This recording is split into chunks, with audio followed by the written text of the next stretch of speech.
Coucou les amis, j'espère que vous allez bien. Bienvenue sur Douceur et Saveur de Manou. Aujourd'hui, on va faire ce qu'on appelle en Côte d'Ivoire la sauce du 1er janvier, c'est-à-dire la sauce pistache ou les graines de courge. Donc, en dehors des graines de pistache, j'aurai aussi besoin d'un poulet. Moi, j'utilise du poulet. Vous pouvez utiliser la protéine de votre choix. J'aurai aussi besoin d'un oignon, de tomates fraîches, du piment, la quantité selon votre choix et l'assaisonnement aussi au choix. Alors ici, j'ai une pâte faite d'oignon, la moitié d'un oignon, le bout d'un gingembre, de l'ail et du poivre. J'ai mixé le tout. Donc oignon, ail, poivre et gingembre que je viens renverser sur mon poulet. Je viens aussi assaisonner avec du sel.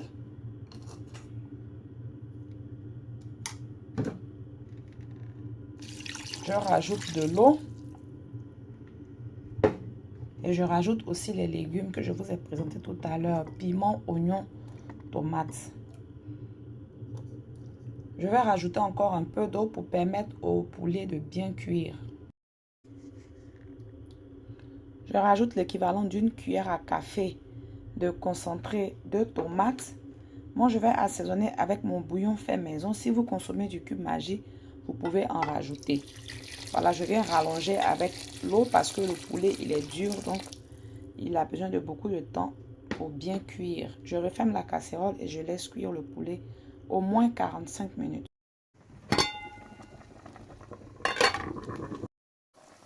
Une fois que les légumes sont cuits, c'est-à-dire oignons, piments, tomates, je viens les retirer pour les écraser.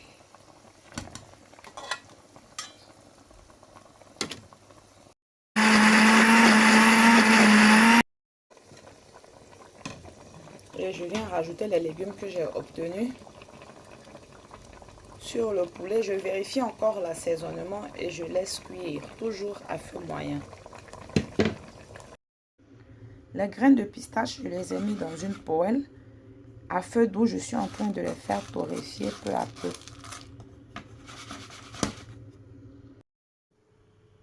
Au bout de quelques minutes, je retire les graines du feu. Il ne faut pas trop les laisser brûler. Et je vais les passer dans un mixeur pour les broyer. Je vais les transférer dans mon mixeur pour les broyer. Si on n'a pas de mixeur, on peut d'abord les piler dans un mortier, ensuite les écraser pour s'assurer d'avoir une pâte bien lisse.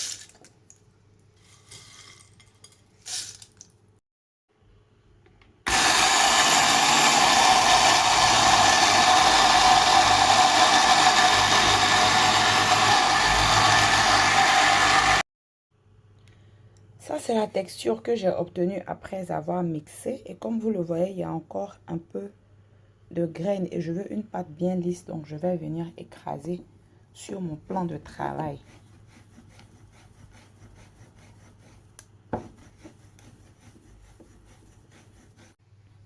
La pâte que j'ai obtenue après avoir écrasé mes graines de pistache, je viens rajouter de l'eau bouillante dessus pour la délayer.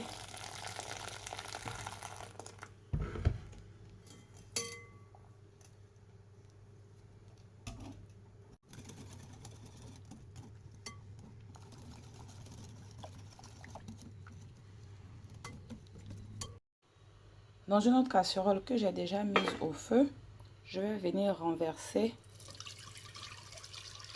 le jus de pistache que j'ai obtenu, tout en prenant soin de filtrer. Il est très important de filtrer parce qu'il y a toujours des petits résidus, un peu de sable qui restent et qu'on n'en veut pas.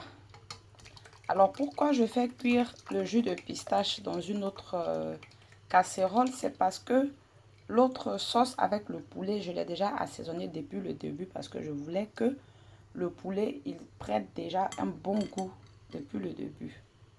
Donc pour ne pas me retrouver avec une sauce avec des grumeaux, je viens cuire le jus de pistache dans une autre casserole.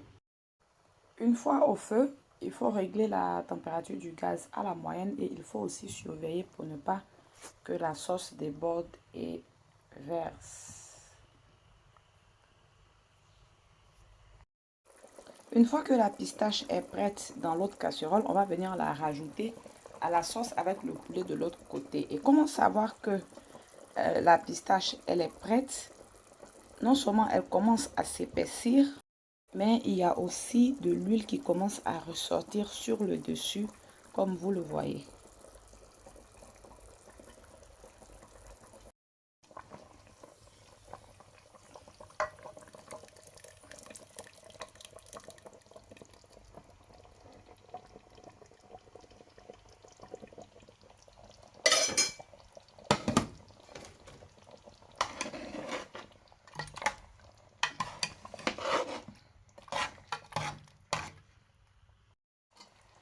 Une fois les deux sauces mélangées, on va laisser la sauce continuer à cuire. Il n'y a plus grand chose à faire vu qu'on a déjà assaisonné la première base. Je vais venir rajouter ce qu'on appelle du piment Sambon pour plus d'arôme. 20 à 30 minutes après le mélange des deux sauces, notre repas est maintenant prêt à être servi et je tiens à rappeler que j'ai cuisiné les deux sauces séparément avant de les mélanger parce que le poulet il a été assaisonné en début de préparation. Donc quand il y a déjà du sel dans la sauce et on ajoute la pistache qui n'est pas encore cuite, il y a des grumeaux qui se forment. Donc comme on veut une sauce pistache bien lisse, c'est pour cela que j'ai cuisiné la sauce à part.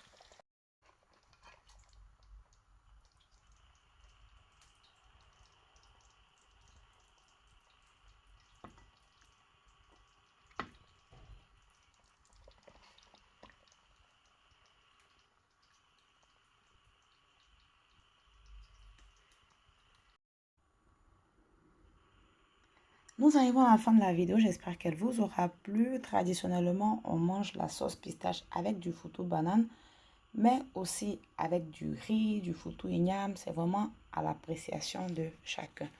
On se retrouve très bientôt pour une autre idée de recette pour la fête de fin d'année. Bye! N'oubliez surtout pas de liker la vidéo.